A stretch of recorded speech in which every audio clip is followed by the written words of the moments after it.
Hi team, Adam Thompson here from My Mortgage. Bit of an interesting one today. I put a message out to the team last week and I said, hey look, what are your best tips for saving for a first home? You know, you can imagine we deal with hundreds of new applications every year, lots of people buying their first homes, and everyone's got a different idea on what to do. Look, they vary from things like creating a budget. Now that's a great idea.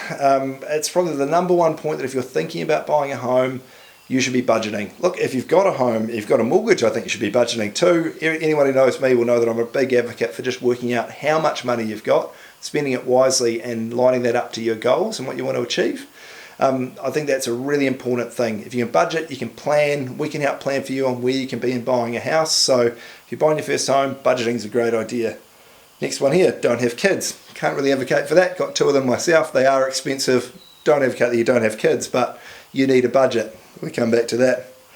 Certain things here, saving the change. Now there was a product that came out where you could save the change. You could round up every transaction and save a little bit every time you spent. It's a good idea. It's a really good concept. Our one, say, once again, going back to having a budget, is maybe getting to the end of your week or end of fortnight before your pay comes in and going, cool, I've got a little bit of money left over in my current account that I haven't spent this week. Let's take that across and put it into savings.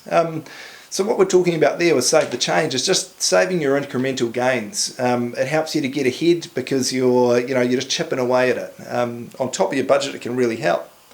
Packing your lunch, that's a great one. We look through a lot of people's bank statements.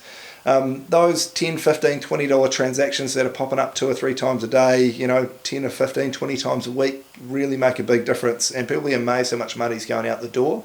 So little things like that help. Eat 2-minute noodles. Maybe. We've all done it. We've all saved. It certainly helps to scrooge back your lifestyle a little bit. There's no doubt about it. Here's a great one. Stay at home for 6 weeks when only the essentials are open. Great. Lockdown. A lot of people saved a lot of money because they realised what was important to them. So it comes back to that thing, budgeting. It's actually working out what's important to you and spending your money on what's important. Set goals. Now that's a really good one. Setting a goal means you're more likely to go and achieve it. So if you want to get into a home, saying, hey, look, I want to be in a home, to have a talk to us, we'll set your budget and sort of go, cool, okay, if you want to buy a house that's worth $450,000 and you want to buy it in 12 months' time, this is what you're going to need to do to get there. You can have that goal, we can let you know what you need to do to get there, and then you can work on that plan. So it's a really powerful thing. Don't tick up stuff that you can't afford. Totally, that's really important. Everyone reaches a point in their life where they get out of that debt cycle, the consumer debt cycle we call it, where they go from basically putting everything they buy on tick to getting to a point where they actually can pay for things when they need, or they save up if they need that new lounge suite or TV or car or whatever it might be. We know that's not easy on everyone's budget, and the key thing is there, look, if you need to borrow money to buy a car, maybe that's a $5,000 car and not a $50,000 car. Some people can get a little bit out of whack there, and we just think it makes a huge difference. We know it does to the numbers when you come to buy a house. So that's really important. And the final one I'm going to talk about today is Kiwisaver. So Kiwisaver is an absolute magic way when you're saving to buy a first home. It just comes out of your pay every week. It's really simple.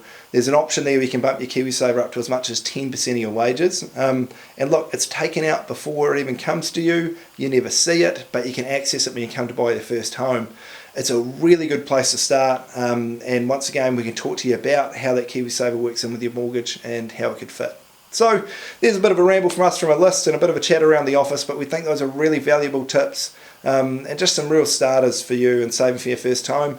Look, if you've got other reasons, other things that you think are good, look, we'd love to hear from you about them, and we can put them out there to other people so that they can get ahead buying their first home as well. Thanks team, we look forward to chatting to you and helping you into your first home. Cheers.